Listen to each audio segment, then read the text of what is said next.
Good morning. Today we will talk about two issues. One is the multiple number of balloons roaming in the American skies, and I think five or something like that. They have shot it down. Let it be in Canadian sky, let it be in American sky. So there are multiple Chinese balloons in that territory. And another point we will discuss about the power of privatization of companies. Now, in our last conversation vis-a-vis this balloon crisis, I told you guys that this is not a simple balloon and it is a message basically by the Chinese Communist Party to American administration led by Mr. Joe Biden that we are here and we are on your territory and you are in our range. We can shoot you anytime. So this was a blunt message. Now, multiple messages like this. If it was one or two message, you can say that okay, there was a balloon, there were two balloons, and these balloons were shooted by F-22 fighter jets of America, and now Chinese have learned the lesson. But now they are showing their eyes and teeth and nails that we are not offended, and you can't do anything to us. We will do what we want. So it is a clear message, and many analysts I am seeing they are saying that oh, this is because there is a lack of communication between Xi Jinping and his military. Unfortunately, not. He is in full control.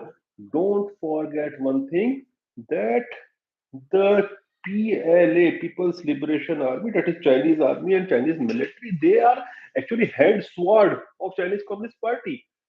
There can never be miscommunication because of political reasons between the two because they are under CCP and not vice versa.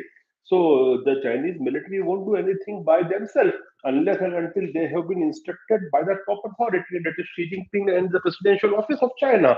So China is giving a very clear message to United States that we are not afraid of you. Whatever you do, we will do what we want.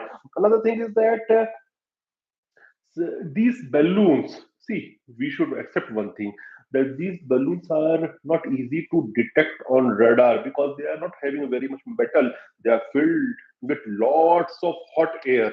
There is some metal, there are some equipment, but it is very difficult to detect by radar.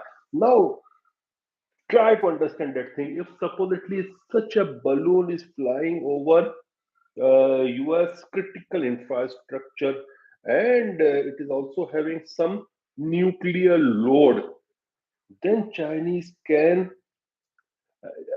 give a stern warning to United States that you have to do what we are saying, and United States of America will be compelled to do this. And if US will be compelled to do this, suppose then what Taiwan can do, what Japan can do. This is a big question for international community, and this must be answered.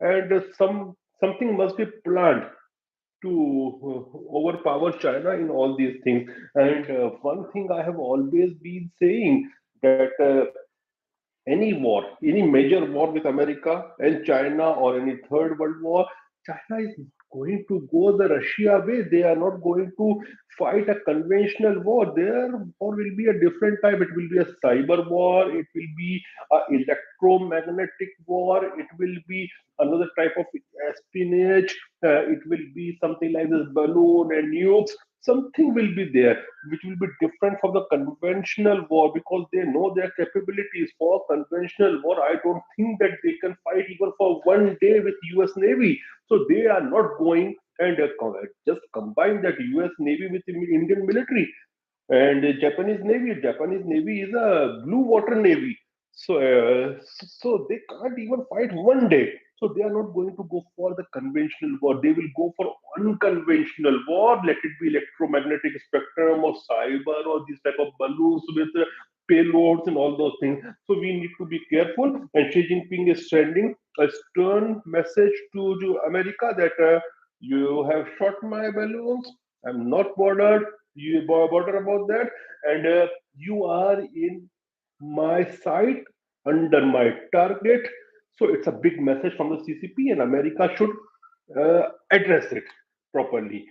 Second point we were going to discuss was regarding privatization and power of privatization. In India, we saw that till the time the Air India was in the hands of government of India and the bureaucrats were managing it, it was in a very bad shape. It was always in need of funds. The service is very bad. The aircrafts were in a bad condition. The timings were not proper. The flights were always delayed, and all the bad things which can happen in a corporate was happening there. Now, when Tata has overtaken it, purchased its stake from the government of India, it's now booming. And yesterday, it was a big thing.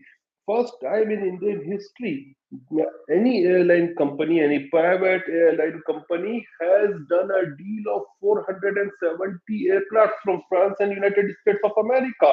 Now it's a big deal because the private companies know that they will earn from it.